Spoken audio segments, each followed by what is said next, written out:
Te damos la bienvenida a Modelo para Armar, el espacio de discusión y reflexión sobre la Argentina que queremos construir que nos trae Leandro Mora Alfonsín a País Productivo.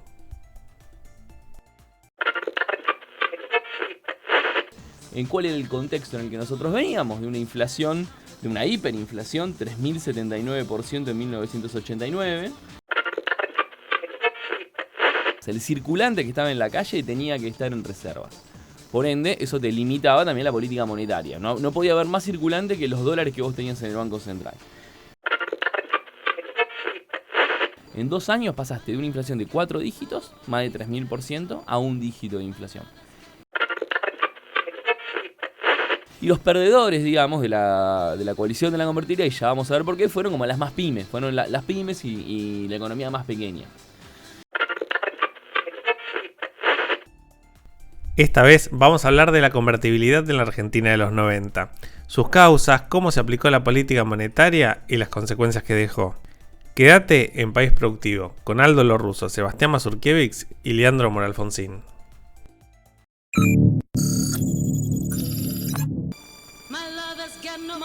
¿Qué es esta música, Leandro Mora Alfonsín? Los 90, querido Sebastián, claro que sí, suena esto, suena TT, Las Modelos, Punta del Este. Los 90, señores, porque hoy, en este nuevo modelo para armar, Sebastián, Aldo, vamos a contar una historia muy argentina. Una historia de confundir herramientas que sirven para solucionar problemas con objetivos. Confundir herramientas con objetivos. Algo muy argentino es confundir la herramienta con objetivo. Vamos a hablar de la ley 23.928, más conocida como la ley de convertibilidad. Aplauden los industriales, qué raro. El primer industrial que aplaude la convertibilidad. Es que el primer día fue buena, claro. El segundo ya fue una mierda. Un poquito vamos a charlar sobre eso. A ver, ¿qué era la convertibilidad para alguien que no lo sepa? No creo que nuestra audiencia sea tan sub-20 como para no saber qué es la convertibilidad. Subnormal, pensé que ibas a decir que no sepa. No, sub-20. La convertibilidad era una ley que rigió desde marzo de 1991 hasta... que fue derogada en el gobierno de Duhalde, donde consistía en que un peso era igual a 10.000 australes, que después fue... Bueno, un dólar era igual a 10.000 australes, que después fue un peso. Es decir, se hizo un plan de estabilización alrededor de esta herramienta que era garantizar el valor de la moneda. ¿En cuál era el contexto en el que nosotros veníamos? De una inflación, de una hiperinflación, 3.079% en 1989.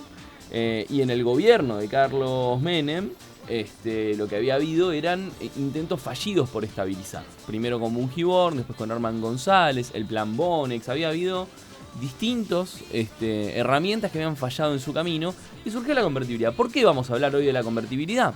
Porque en esta discusión de dolarizar, estabilizar y demás, está muy sobre la mesa qué pasó y qué no pasó en los 90. Entonces la idea es conversar un poco sobre de qué se trató la convertibilidad, cuáles fueron sus luces y sus sombras. Así que los invito a ese camino.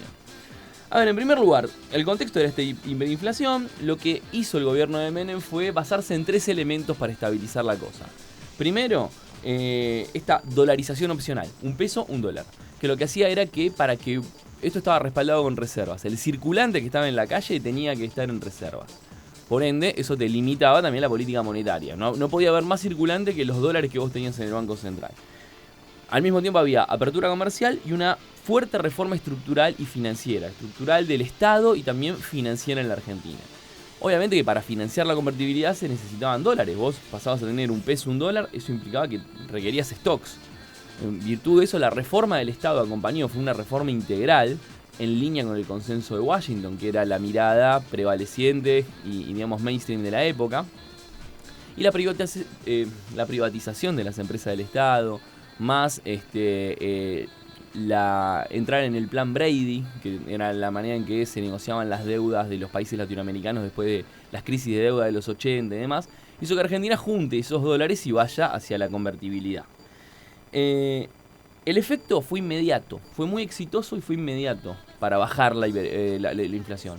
En 2 años pasaste de una inflación de 4 dígitos, más de 3.000%, a un dígito de inflación.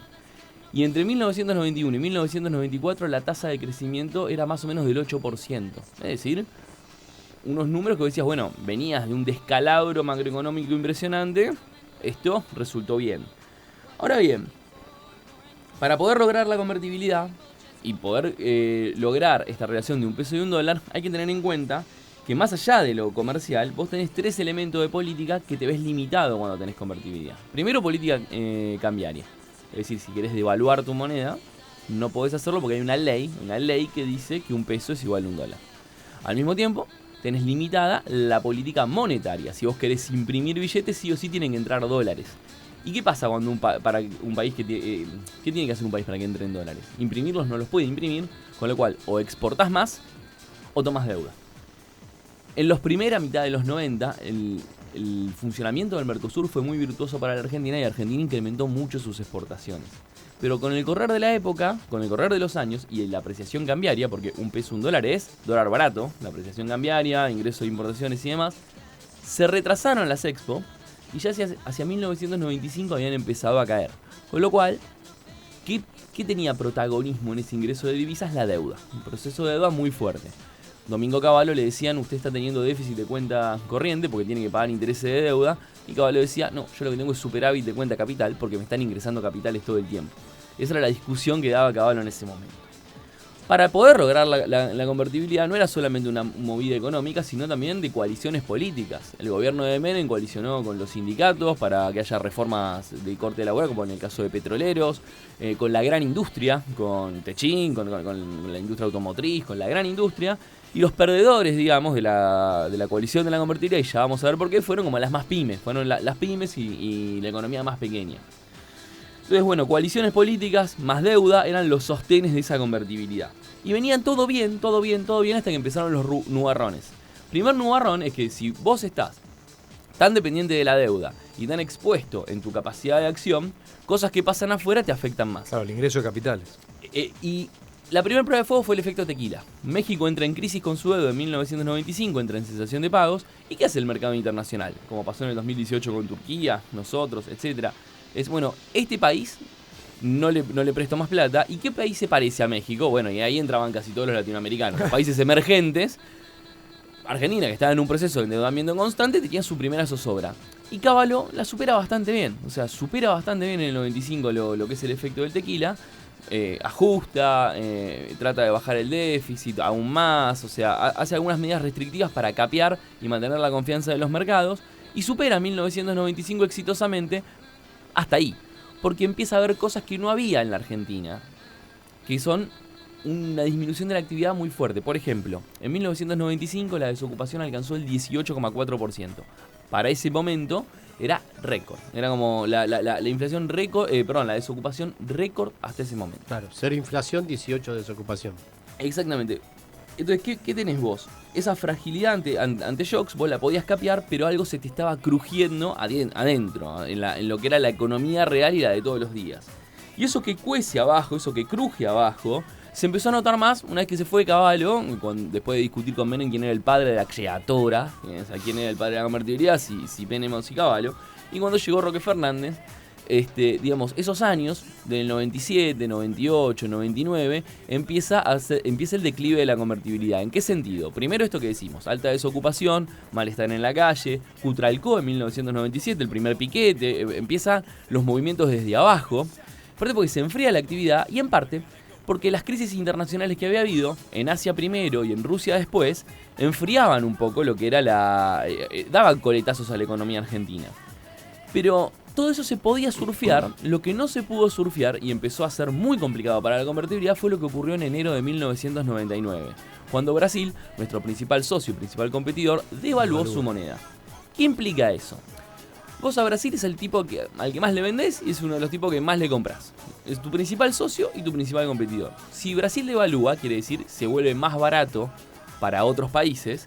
En los lugares donde vos vendés lo mismo, Brasil te va a sacar mercado, empieza a ser más competitivo vía precio. Entonces las exportaciones argentinas a partir del 99 tenían un serio problema. Cada vez que devalúa Brasil, Argentina suele acompañar, o al menos el mercado espera que Argentina acompañe. Argentina no lo estaba haciendo porque ley de convertibilidad, un peso, un dólar. No tenés soberanía de esa política cambiaria. Desde 1998-99 en adelante empieza la recesión que después termina con la crisis que conocimos, que es la crisis del 2001. Pero lo importante es que decir que la devaluación del real y explicar esta relación con Brasil, esta relación tan pegada entre Argentina y Brasil, fue lo que determinó que empiece a caer la lógica de la convertibilidad en términos de virtuoso. Y ahí es donde empieza a notarse que estamos confundiendo la herramienta con el objetivo. ¿El objetivo cuál era en el 91? Salir de la hiperinflación, normalizar, estabilizar. Eso se logró. Ahora después, te enamoraste del instrumento. ¿Y por qué te enamoraste del instrumento? Porque la convertibilidad cambió el contrato social. El contrato social había dejado de ser el ascenso de clase para ser el acceso al consumo. El botacuota, el lavarropa, el viaje a Disney, la apreciación cambiaria y el acceso a consumo de lujo, y no tan de lujo, pero de consumo de manera masiva, le da un respaldo muy fuerte, sobre todo por la memoria emotiva de la gente de lo que era la hiperinflación. Y ahí la política lo que no hizo fue rotar y decir, bueno, tenemos que rotar para que esta herramienta, darle modificaciones, porque el objetivo sigue siendo tener una economía estable, y ahora tenemos nuevos objetivos, que es bajar la desocupación, que era el problema de ese momento. Y todo esto decanta en el gobierno de la Rúa, donde primero con Machinea y el déficit cero, y después con Sturzenegger y Cavallo 2, o sea, Cavallo con... La remake. Primero el blindaje, 40 mil millones de dólares en enero del 2001, que duraron 5 meses, y después el megacanje, que consistía en todos los bonos que estaban por el mundo de la Argentina, cambiábamos los papelitos por uno de un plazo un poquito más largo, pero más tasa de interés, en lo que fue la estafa de jubilados japoneses más grande de la historia prácticamente, haciendo que la deuda en Argentina con el megacanje se incremente en unos 53 mil millones de dólares en ese año, para luego llegar a una circunstancia en la que no teníamos buenas exportaciones, ya nadie nos prestaba plata y teníamos que pagar intereses de deuda permanentemente. ¿Llegando a dónde? Al corralito. Y de esa manera la crisis del 2001 que conocemos. La convertibilidad terminó de la peor manera. En parte porque confundimos una herramienta con objetivos. Si uno tiene que hacer el repaso de las consecuencias, llegamos al 2001-2002 con 27% de desocupación, con la pobreza en el 52%, con un proceso de desindustrialización fuertísimo, donde las principales perjudicados fueran las pymes, o sea, y el entramado productivo más pequeño, en donde el campo tuvo luces y sombras. El campo se pudo tecnificar, el campo pudo entrar en la etapa de la frontera tecnológica de la sojización. Recomiendo todo paper de Roberto Bizán sobre este tema, pero al mismo tiempo se remataron todos los campos y empezaron con nuevos esquemas de alquilar y subarrendamiento, porque los propietarios originales habían tenido crisis fuertísimas en los 90. Y por último, pérdida total de competitividad. Pérdida total de competitividad de la economía, además de la pobreza y de la crisis que conocemos. Con lo cual, repasar un poquito la convertibilidad en este momento nos sirvió para tratar de dimensionar cómo tiene que ser una estabilización y cómo entender que lo que importa siempre son las películas y no la foto. Lo que puede servirte en 1991 no necesariamente te sirve en el 99 y mucho menos te puede llegar a servir en el 2024.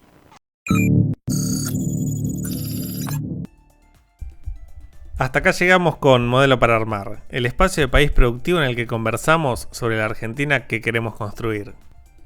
Para estar informado de la actualidad de las pymes, la producción y el trabajo, entra a paisproductivo.com.ar.